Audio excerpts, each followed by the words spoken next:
প্রথম যোহন 4 অধ্যায় 13 হতে 21 পদ। পরমেশ্বরের অনুগ্রহে আমরা হয়ে উঠেছি তার সেই পরমাত্মার পূর্ণতার আশীর্বাদ। তাতেই বুঝতে পারি যে আমরা তার আশ্রয়ে রয়েছি আর তিনিও আমাদের অন্তরে রয়েছেন। আর আমরা নিজেরাই তো দেখেছি আর তার সাক্ষীও দিচ্ছি যে পরমপিতা তার আপন পুত্রকে পাঠিয়েছিলেন এই জগতের পরিত্রাতা রূপে। যিশু যে ঈশ্বর পুত্র, যে কেউ এই কথা স্বীকার করে পরমেশ্বর তার অন্তরে বাস করেন আর সেও বাস করে পরমেশ্বরের আশ্রয়ে। আমাদের প্রতি পরমেশ্বরের যে ভালোবাসা তা আমরা জেনেছি, তার উপর বিশ্বাসও রেখেছি।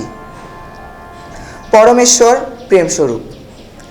ভালোবাসায় যার আবাস, সে বাস করে পরমেশ্বরের আশ্রয়ে আর পরমেশ্বরও তার অন্তরে বাস করেন। আমাদের অন্তরে ভালোবাসার পূর্ণতা এতে প্রকাশ পায় যে সেই বিচারের দিনে আমরা নির্ভয়ে থাকতে পারবো এই জন্যেই যে যিশু যেমন আমরা এখনোই এই জগৎ থেকে তেমনি হয়ে উঠেছি। ভালোবাসার মধ্যে কোনো ভয় থাকতেই পারে না, বরং পূর্ণ ভালোবাসা ভয়কে দূরেই সরিয়ে দেয়।